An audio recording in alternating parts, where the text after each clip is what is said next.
in terms of repairing relationships between the U.S. and Russia. In a way, Russia and the U.S. now have a common enemy, and that's the deep state, right? I mean, or I should say Trump. Trump administration and Russia have a common enemy, which is the U.S.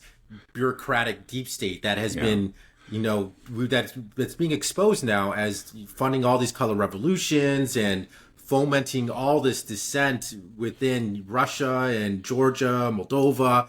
We saw $22 million spent recently in Moldova for the elections, and you know what we're doing in Romania. It's clear, and this is something. And this same deep state apparatus is what attacked Trump as well. Mm-hmm. So they were both Russia and Trump administration, enemy, right? They're victims of the deep state, right? They've been under attack. So I think they probably, if I'm guessing, the Trump administration probably hates the deep state way more than they hate Russia. Yeah, I think that's yes, right. It's certainly true of Trump. As I was saying, like Trump takes things very personally, and the establishment, the Democrats in particular, were very, very foolish to go after him the way that they did. With the Russiagate hoax and all the other hoaxes and dirty tricks that they used against him. So when he came back, as this roaring bull, this angry monster who's out to destroy him. He just takes it very personally. And one thing he understands is, that Russia was also a victim of this. And I think for that reason, I think he always has friendly feelings towards Russia, but even more so now. It seems, as you say, we have a common enemy, and I think that's important. I mean, I think that probably looms very large in Trump's mind. Right, and I know you don't follow, people like Joe Rogan, but I do. And Joe Rogan had a guy named Mike Benz on recently. Do you know who that guy is? No, actually, I don't. He's been very meticulous about ringing the alarm bells about USAID ever since 2016 and talking about it. So he's been on this for a while. Right. And, he was on the podcast and just really laid out just the apparatus and very detailed and having the receipts of this is what they do. They've done it in Georgia, and Cuba, Bangladesh, Pakistan, everywhere, how they fund, rap groups and, how all these NGOs. And he talked about 90% of Ukrainian media being owned by, being funded by USAID. So all this is coming out, and it's going through the largest mouthpiece in the world, which is Joe Rogan, the number one podcast. Right. And he was also on Tucker Carlson. So I feel like all the power, all the momentum now, all the guns are being turned on the deep state. It used to be the government administration was just a part of the biggest cog of the deep state. Right. But now that cog's broken off, and they, along with the rest of the world, except the rest of the deep state, which includes apparently the Western Europe, the elites. Yeah. But everybody is aware of it. The whole world is looking at them like, you guys suck. You guys really what you've done. Nobody is happy with it. They're exposed.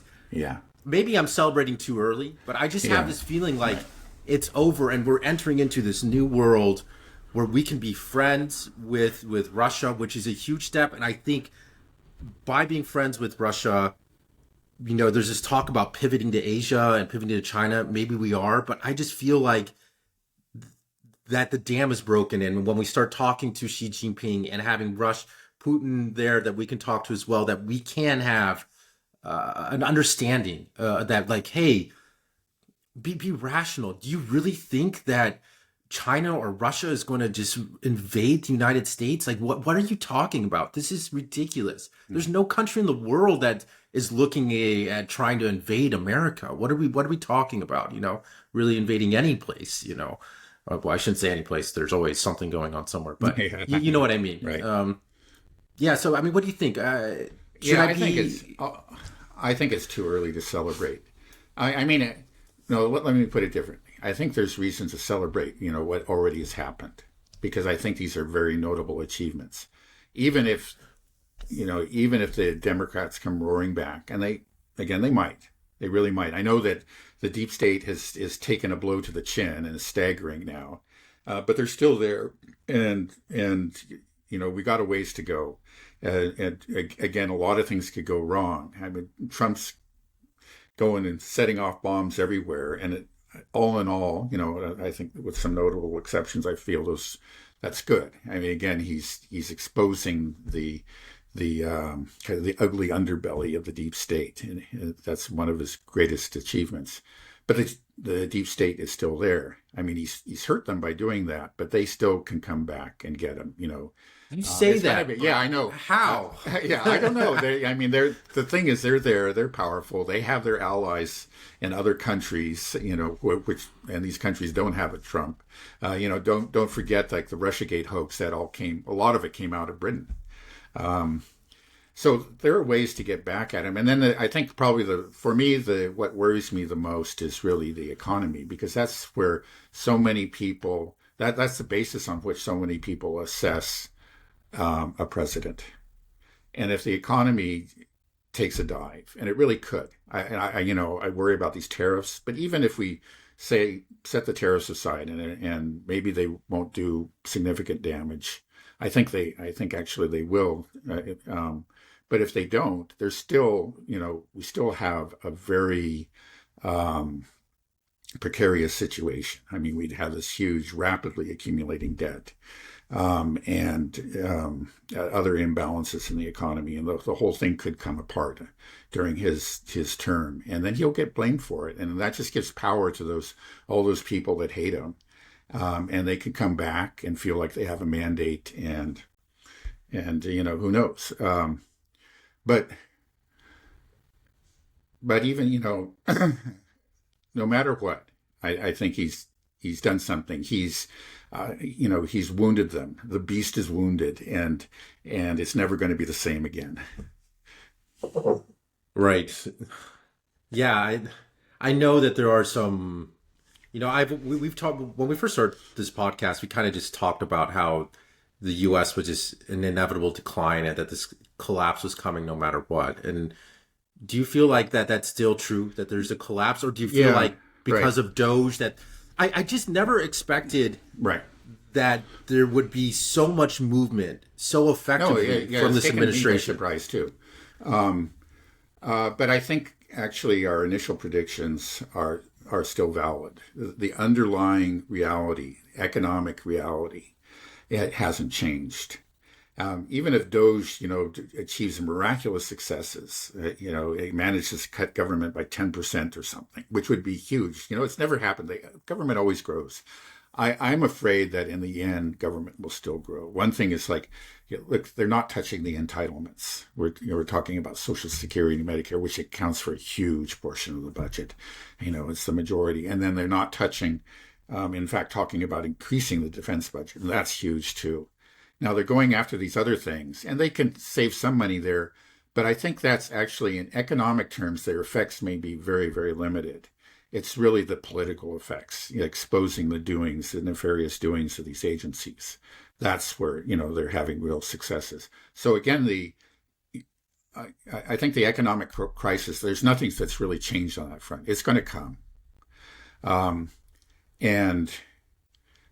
The difference, though, is that we have, again, the deep state has been wounded. The establishment that had this aura of invincibility no longer has it. We have this very rather very unpredictable and flawed, but let's admit, very effective political leader, this man Donald Trump, who is really changing everything. I mean, but in the end, I don't know if he will manage to create, let's say, a real movement. Right now, to a great extent, it's a personality cult. But maybe he will. Maybe just by saying these forbidden things and having, shining the light here and there, he will bring people along. What I hope. Okay, this is like I think maybe the best possible outcome, at least in the short run, is that perhaps J.D. Vance will be the next president. And I think J.D. Vance is somebody who can consolidate the achievements of Donald Trump. and maybe, make it into something coherent and long lasting. And it's not just his personality, right? Because J.D. Vance is that kind of person, I think, who is capable of, maybe building up systems and creating policies that will help to guide us for decades to come. So that's possible. That right now it's he is kind of the bull in the china shop. He is the human wrecking ball, and with he is. I think like we said earlier that it's just that he's, I think, better at tearing things down, at least when it comes to the deep state, than to building things up. But there's a next generation coming along who will start to build things up. And right. J.D. Vance seems like somebody who could do that. Now, on the foreign front, there is this potential. Let's really hope it happens. That normal diplomatic relations. Maybe it's too much to think that we could have friendly diplomatic relations, but normal diplomatic relations could be reestablished with Russia, and then we could see an easing or maybe an elimination of the sanctions and increased economic cooperation. That would be a huge achievement if he could do that. Mm-hmm. Yeah, just you were saying that, you don't know if Doge will be looking at, some of these entitlements, but they are looking at Social Security, exposing a lot of fraud, right? Showing that there's, 60 million people more than the population of the United States on Social Security. Trump has also talked about having the military budget, the Pentagon from, and you saw, all these defense industries like Lockheed Martin, their stock just plummeted. So, right. There is potential. Right. I think also their stock plummeted because of the possibility of a negotiated settlement for the Ukraine conflict. Yeah, that does show you something, right? Yeah, it's crazy. Yeah. Okay. Yeah. We'll see. We'll see. I'm still rather. I'm very pleased that again Doge has exposed these. The reality behind a lot of these agencies. Like I had no idea that USAID was involved in the things that it was, that it was a conduit for funding all these NGOs. Of course, I knew about the NEC and a lot of these other regime change operations.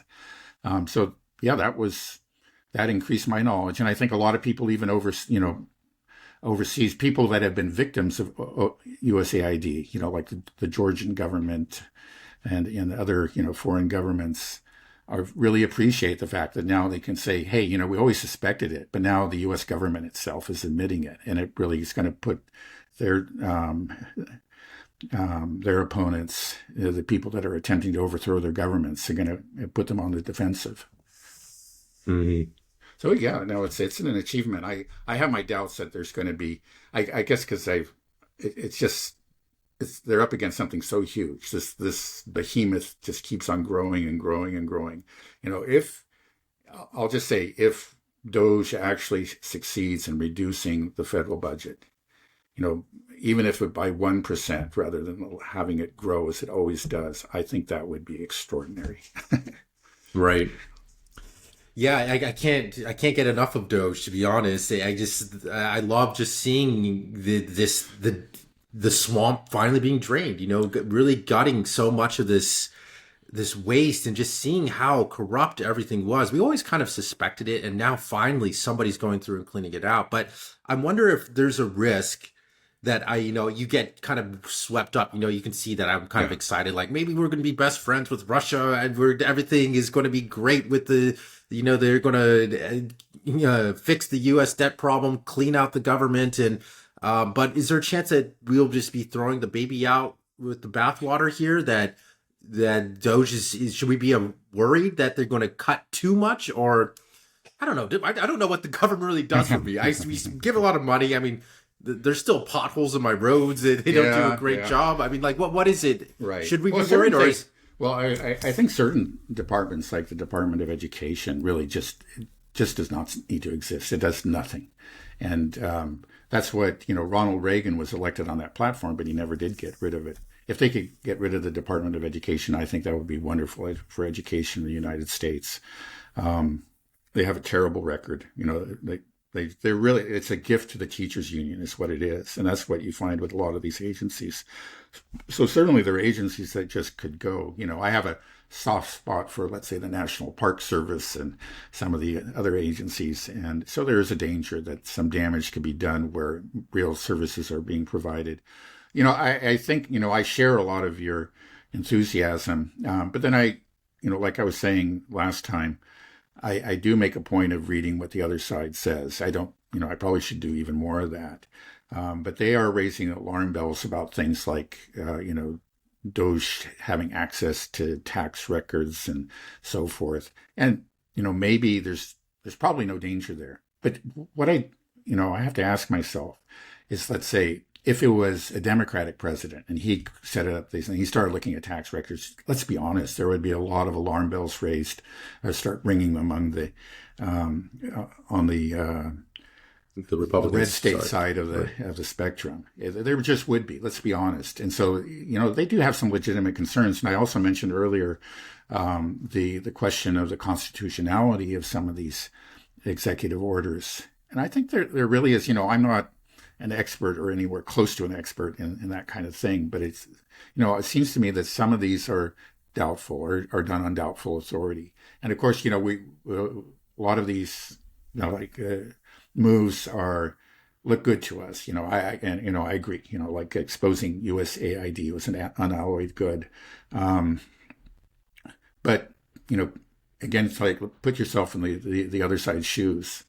Mm-hmm. And yeah, they should admit that, okay, this was disgusting. We shouldn't have done this or whatever. But if you see, like, if again, it was a Democratic leader, let's say it was Gavin Newsom was the president, he just started issuing all these executive orders and going actually after, well, I guess the difference is that there really aren't so many Republican or, conservative leaning institutions. But in some way, like going after the tax records and whatever, and was issuing all kinds of executive orders, undoing things that Trump did, again, on doubtful constitutional grounds, there would be a hue and cry on the conservative side of the spectrum, wouldn't there? Because we just have to admit that. So it is, there are potential dangers. I guess this is. I have read these articles by the Democrats, but as I said earlier, what I notice is complete absence of self-reflection and say, why is Donald Trump doing this? Well, maybe you shouldn't have gone after him the way you did. You used extra constitutional means. Maybe he is to some extent, but you began the process, you initiated it. And we may be, as I said earlier, kind of seeing the unraveling of the old order, that I don't know exactly what lies in the future, but I don't think it's sort of like Humpty Dumpty fell off the wall. I don't think we'll ever be able to put the pieces together again. Right. You're saying the old order is being unraveled, and the question is, what is the new order? Yeah, that's very unclear. It really is. Because, the thing is, I can understand a lot of the celebration on the conservative or the MAGA side. But don't forget that, okay, yeah, Trump won. He won decisively.